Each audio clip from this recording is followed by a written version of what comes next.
sinoplak daw mga kababayan ng matindi ni Ted Filon, ito daw pong legal team ni Sara Duterte. Dahil daw po mga kababayan, dito sa pagtakbo sa Korte Suprema. Ano po, so ngayon ito, basahin po natin. Sabi po dito sa post ni DJ Chacha, kung walang takot, bakit patuloy ang petisyon sa Korte? Ang sagot ni Atty. Powa, handa kami sa trial point by point. Sa naging panayam namin, ngayong umaga kay Atty. Michael Powa, spokesperson ni Vice President Sara Duterte, diretsahan ang tanong ni Manong Ted. Hindi ba bloodbath? Bloodbath naman ang gusto ni BP. Bakit panayam petisyon ninyo sa Korte para patigilin ang proceedings? Iba ang sinasabi ni BP sa sinasabi ng mga abogado niya. Kung gusto talagang magkaalaman, walang kinakatakutan at walang kamalian ang BP, bakit hindi na lang hayaan, let the trial begin forthwith? O yan po yung sabi mga kababayan ni Ted Filon dito po kay Michael Powa. Ngayon ang sagot daw ni Michael Powa, ito basahin po natin. Ang sagot ni Powa, karapatan ng respondent na dumulog sa Supreme Court. Kung mapunta sa trial ay handa rin kami, point by point, sa lahat ng aligasyon na yan para makita sa taong bayan na walang basihan ang mga inilalabas laban po sa Vice Presidente. Sa madaling sabi, ayon sa kampo ni BP Sara, wala raw itong kinalaman sa pag-iwas kung hindi paggamit lang alang daw ng legal remedies na nakasaad po sa batas. Pero ang tanong kasi dito mga kababayan, hanggang kailan aabusuhin ng mga Duterte ang batas ng Pilipinas? Diba? Hanggang kailan nila aabusuhin ang batas dito sa ating bansa? Biruin nyo, kada gagawa ng hindi maganda, itong mga Duterte, ang gagawin nila, tatakbo po sila sa Korte Suprema kapag nahaharap sila sa mga pananagutan po nila. Di ba masyado nilang inaabuso yung remedies na ipinagkaloob sa kanila na magamit nila kapag humaharap sila sa mga pananagutan. Actually, hindi nga pagharap sa pananagutan yan eh. Maliwanag na pag-iwas po yan sa pananagutan kasi nga karamihan sa mga kaalyado nila ay nasa sa Korte Suprema. Dahil yung iba dyan, mga inappoint pa ni dating Pangulong Duterte. Eh akala ko ba gusto ni Sara Duterte bloodbath? Bakit puro takbo? Bakit puro iwas? At bakit ayaw humarap? Ano ba? Dahil natatakot? Dahil matibay ang ebidensya laban po sa kanya? So ngayon mga kababayan, ito yung mismong actual na video. Sana hindi tayo i-copyright. Anyway, ito play natin. Kung totoo po na gusto ng Vice Presidente ng bloodbath, kung kayo po nagsasabi na ang proper forum dito ay Senado, kung sinasabi po ninyo ng mga abogado na hindi na kami sisipot dyan, wala naman kaming chance to cross-examine at wala kami pakakataon dyan na makibahagi sa diskusyon at doon na lang kami sa Senado, bakit pa po panay ang petition sa Supreme Court to stop the proceedings? Kasi Manong Ted, nakita naman natin talaga bilang mga abogado. Wait lang. Kung makikita nyo, tama po yung sinasabi dito ni Sir Ted Filon. Kasi biruin nyo mga kababayan, kung talagang gusto ni Sara Duterte ng talagang totoong laban, yung sinasabi niyang bloodbath, o di dapat humarap na lang siya. Dapat harapin na lang ng napakarami niyang abogado, ito pong proceedings sa Kamara. Ipagtanggol si Sara Duterte. So plakin yung aligasyon kung may matibay silang ebidensya na pangontra doon.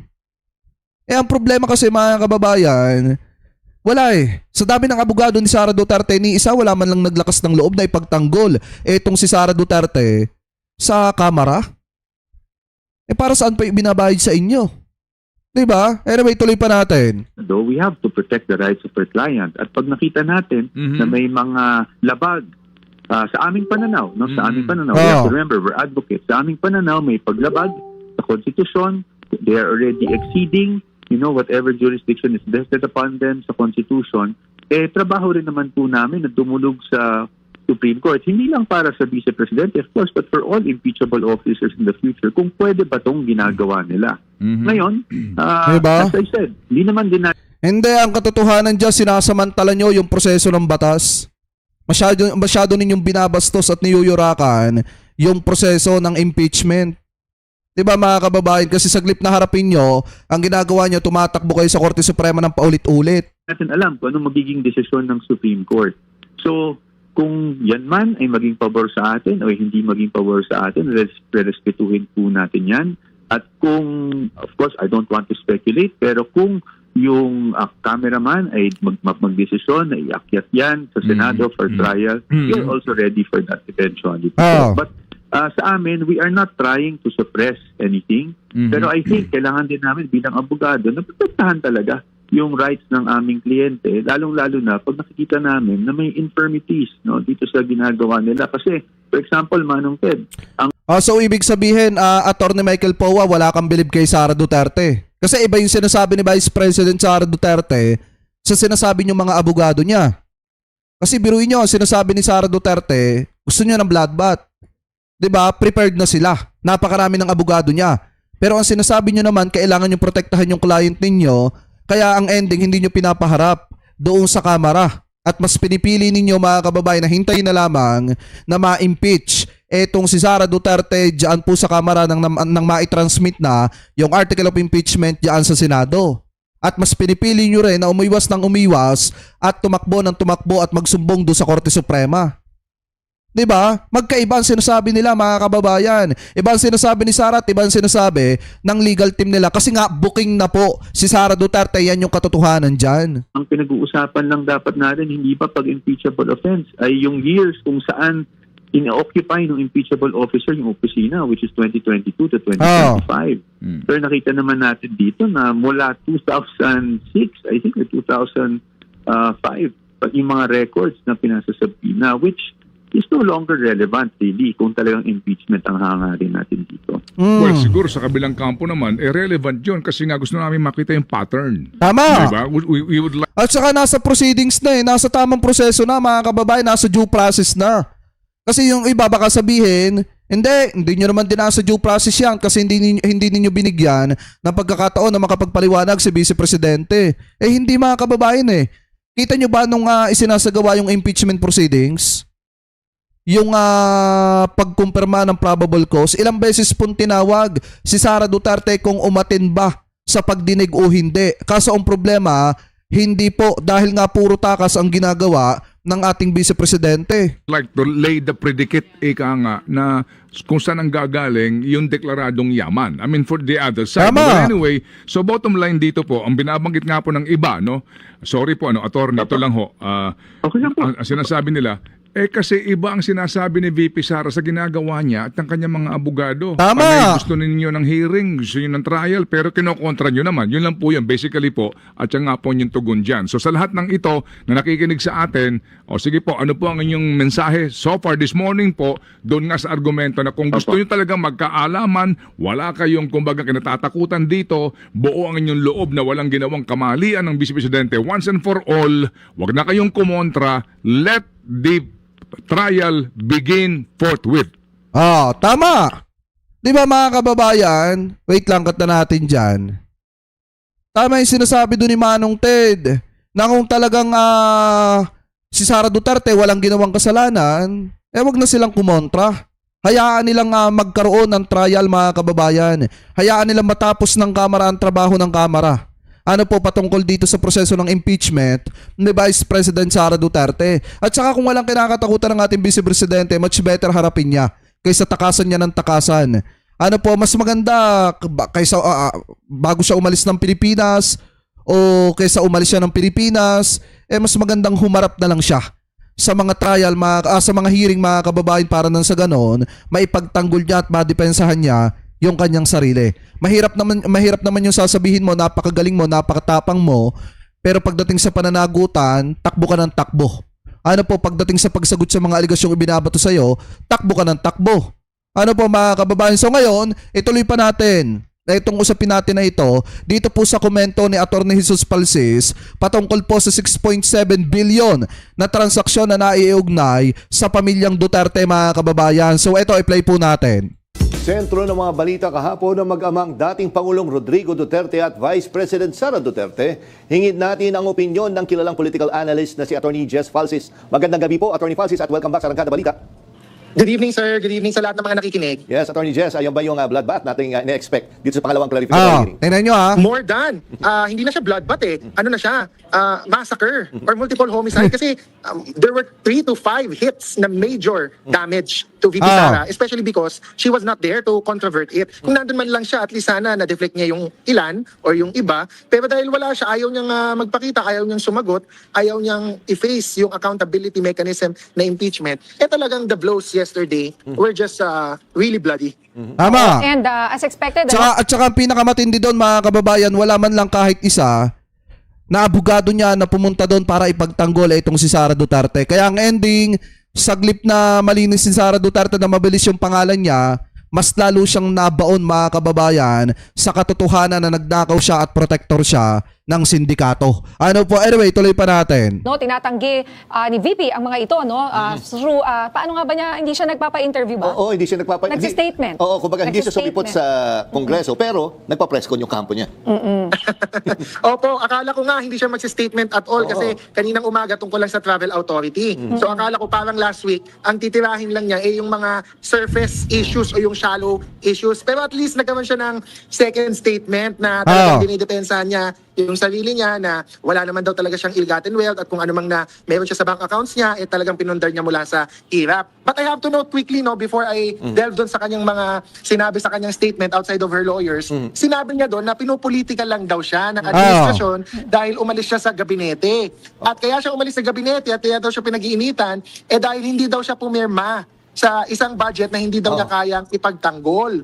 Nandun po yan sa statement niya, ha? And that is very weird. That is very curious-worthy for me kasi as Vice President, kahit na naging DepEd or Education Secretary siya, hindi siya pipirma, wala siyang kapangyarihan o katungkulan na pumirma ng budget. Kahit sa NEP pa yan, sa National Expenditure Program, of course, magsasubmit siya ng budget proposal as DepEd Secretary. Pero hindi siya pumipirma ng budget. Kaya hindi siya kailangang pag-initan ng administration or hindi naman talaga totoo yung pamumulitika because it's accountability. Hindi siya pinag-initan dahil nag-resign siya. Tsaka tandaan nyo mabuti mga kababayan, hindi naman po si PBBM ang nagpapa-impeach sa kanya. Kung hindi mga kababayan, mismong sarili niya ang nagpapa-impeach sa kanyang sarili. Kasi nga, kung uma-attend-attend siya doon at kung hinaharap niya at kinukontra niya yung mga aligasyon laban sa kanya, siguro naman hindi siya dadating sa puntong ito ngayon. At yung isang pinakamahalaga mga kababayan dito, kung hindi siya nagnakaw ng pera ng taong bayan at kung hindi sila protektor ng sindikato, hindi naman sana haharap si Sara Duterte dito sa mga pananagutang ito, dito sa usaping ito. Nag-resign siya dahil may kalokohan siya at ayaw niyang panugutan yung mga kine-question sa kanya mula noon pa tungkol sa 125 million in confidential funds, so the confidential funds sa DepEd at yung kapalpakan niya in terms of building classrooms. Hindi siya nag-resign dahil pinag-iinitan siya. Nag-resign siya dahil palpak siya.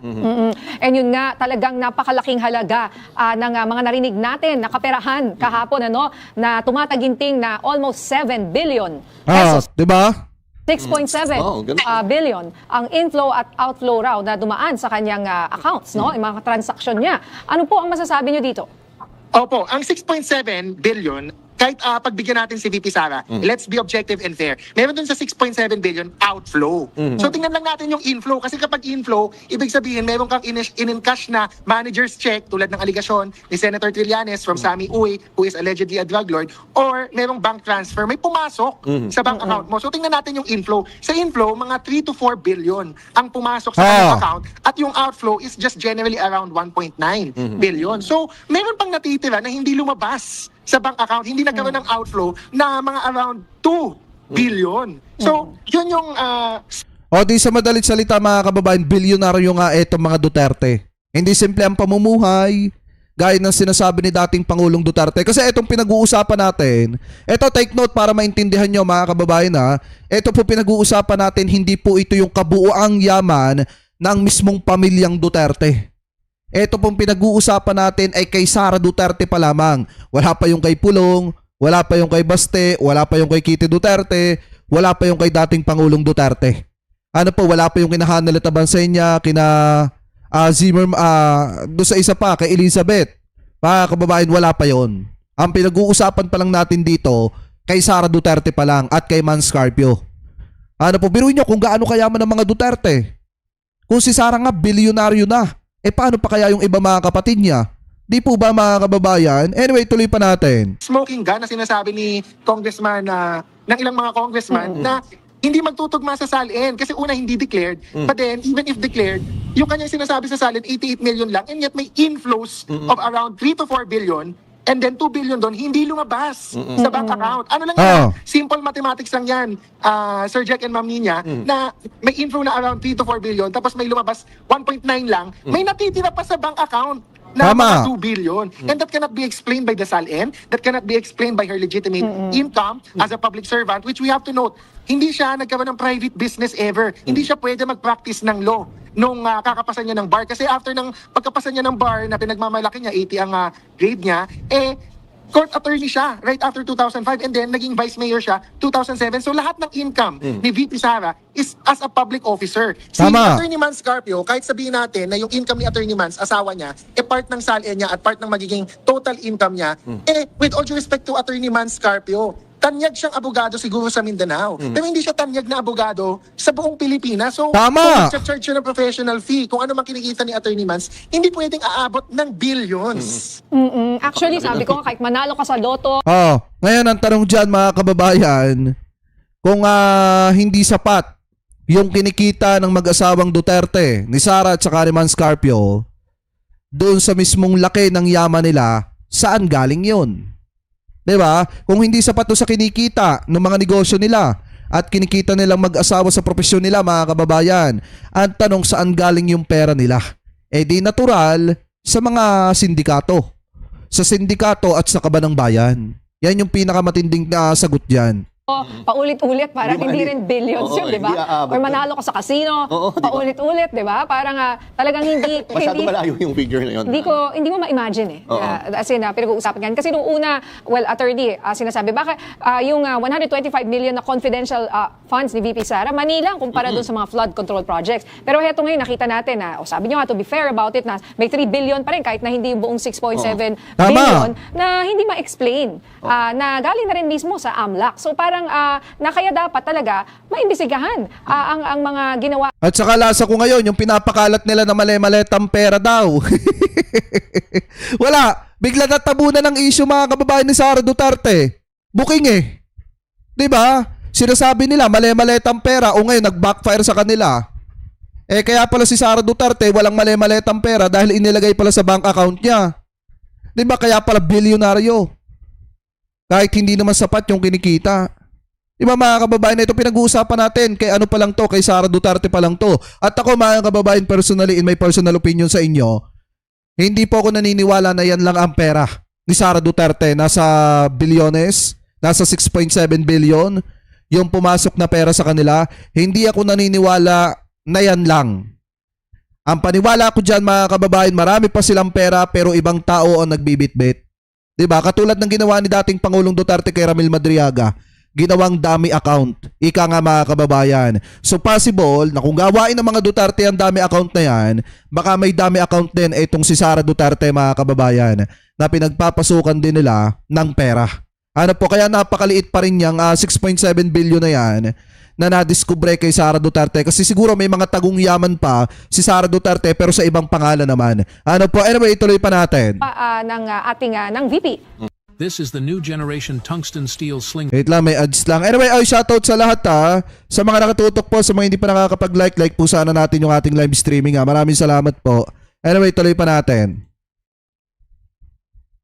Kasi syempre may propaganda ngayon ang mga pro-Duterte na yung inflow-outflow, kunwari daw, meron kang 5 million pesos. Yung iba kasi 10 pesos ang ginagamit. Pero sabihin na natin 5 million pesos. Kapag may dalawa ka daw bank account, may inflow na 5 million sa original account mo, ilalabas mo, ipapasok mo sa second bank account mo, magkakaroon ulit ng 5 million. So 20 million na yon kasi may dalawang 5 million na inflow, may dalawang 5 million na outflow. Diba? So pwede mo daw yun back and forth, left and right, sa kaliwang kamay, sa kanang kamay, babalik at babalik yan. Kaya daw pwedeng umabot na billions yung total transactions. Pero itong tanong, ganun ba kalaro or kalikot ang kamay ni VP Sara? Attorney? Attorney? Naputol si attorney. Pero alam mo, naalala ko ito nga, ina-explain ni attorney Falsis. Ito yung punto kahapon ni Congressman Suntay. Ito yun. Oo, yun na nga yung mismo explanation na may yung inflow and outflow, pwedeng isa lang yun. So, Oo. pwedeng na-count, nadodoble, pero actually isa lang naman. Kung nagbasa ka nga sa social media ngayon, sinasabi, Hindi, pinag-uusapan kasi dito mga kababayan, sige kung ipapalagay natin na gano'n, paano nga may tira pang pera sa bank account ni Sara Duterte na bilyones pa rin yung amount pero hindi niya idineklara sa kanyang SALN. Doon pa lang mga kababayan, huli na po. etong si Vice President Sara Duterte na nagsinungaling sa pagdideklara ng kanyang salin, ng kanyang tagong yaman. ng mag-support sa mga Este ng kanyang total asset, mga kababayan. Duterte is dapat hindi kasama yung transaction sa i-declare sa SALN. So yun nga, kaya maganda sana is makausap natin tungkol dyan. May nag-comment, puro Mike Defensor, topic ng BBM Vlogger. Natural, yun yung pinag-uusapan ngayon eh. And actually, maraming issue pa sana tayo gusto tanong kay Attorney Jess. Attorney Jess, naputol po kayo. Opo, Oo. ayun. Ang sinasabi ko kanina, yung kanilang propaganda na pwede naman umabot billions yung total transactions kasi kung magpapasok, labas-pasok ang pera mo mula sa bank accounts, pwede daw umabot ng ganon. Pero ang tanong kasi, bakit ka maglalaro ng 5 to 10 million, even 100 million, na ipapasa-pasa mo lang around sa bank accounts mo para magkaroon ng ganyang inflow and outflow? It doesn't make sense. Pero theoretically, pwede. Kasi pinoint out nga to ni, sabi ko nga kanina, Congressman Bong Suntay, di ba? Sa kanya ko to narinig eh. Na pag inisip na paisip tuloy, pwede po, theoretically. Pero sabi nyo nga, weird.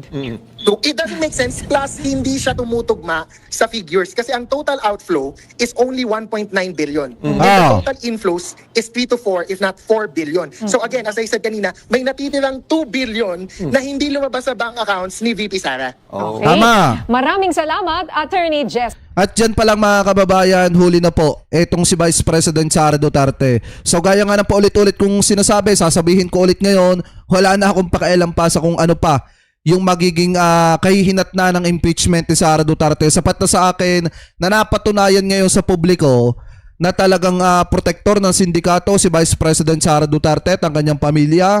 At nangulimbat din ng pera si Vice President Sara Duterte. At hindi niya maipaliwanag yan dahil nga mas inuna niya na unahin yung mga pagta-travel abroad niya, yung mga gagawin niyang paglalakwatsa, sa ibang bansa kaysa sagutin itong mga aligasyon na ibinabato po laban po sa kanya. At saka ang isa pa dyan, mga kababayan, kung titingnan nyo baka nakakalimutan nyo na ayon po sa palasyo, yung mga biyahe po ni BP Sara, may gastos din po pala dyan ang ating pamahalaan. So ibig sabihin, funded din pala yan, mga kababayan, ninyo. Nating lahat ng mga nagbabayad ng tax. So ngayon, sabi po dito, hindi lahat ng biyahe daw ni Vice President Sara Duterte sa ibang bansa ay sariling gastos nito dahil magagamit din nagagamit din ang pondo ng gobyerno. Ayon kay Palace Press Officer Atty. Claire Castro, batay sa huling biyahe ng Vice Presidente, gumastos ito ng 7 million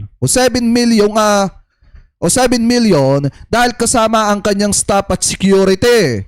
Bagamat personal trip ang sinabi ng kampo ni Duterte, sinabi ni Castro na lumitaw na gumamit pa rin ng pondo ng gobyerno para sa kanyang entourage. Yan po yung sabi dito, mga kababayan. Biruin nyo ang nagastos ni Sara Duterte 7 million para lamang po sa travel po niya.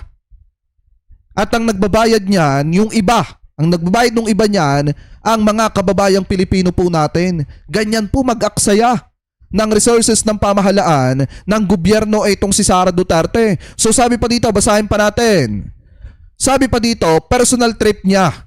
Sabi niya, sariling gastos niya. Pero syempre, kapag kasama niya ang kanyang security staff ng OBP, ang nagbabayad diyan ay gobyerno, ani po ni Castro. Sabi pa dito, bagamat hindi nakikialam ang Office of the President sa mga pagpunta ni Duterte sa ibang bansa, sinabi ni Castro na dapat pa ring malaman ng taong bayan ang mga pinupuntahan nitong mga bansa.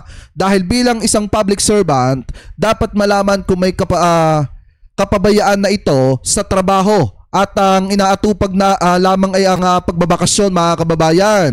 Sabi pa dito, nauna nang inihayag ng Malacanang na hindi nila pinipigilan si BP Sara sa mga biyahe nito sa ibang bansa kahit pa may kinakaharap itong isyo kaugnay ng impeachment complaint na isinampa po laban po sa kanya sa Kamara, mga kababayan. So ngayon, kung mapapansin nyo, yun palang pagbiyahe ni Sara Duterte kapag kasama yung kanyang mga staff, talagang napakalaki po ng nagagastos, napakalaki ng binabayaran ng mga kababayang Pilipino po natin. Milyones ang inuubos kay Sara Duterte para po lang makapaglakwatsa etong si Sara. Biruin nyo, 7 million ang gastos ni Sara Duterte dahil kasama ang kanyang mga staff. Nagpapasahod sa mga staff na yan at mga security niya, taong bayan po. Ganyan po katindi ang ginagawang panggagarapal sa pera ng sambayan ng Pilipino nito pong si Sara Duterte. Kaya nga sa totoo lang mga kababayan, nasa sa inyo pa rin ang desisyon kung yan ba ipagkakatiwalaan nyo sa darating na 2028 national election. Kasi kahit si Sara Duterte po ay may bahid ng matinding korupsyon at may bahid ng pagprotekta sa mga sindikato. Ano po? So ngayon, kayo po, kung kayo po ang tatanungin, ano po ang masasabi ninyo? Hingil po sa usapin na yan. Comment below na lamang po kung ano po ang comment at opinion po ninyo. Hingil po dyan.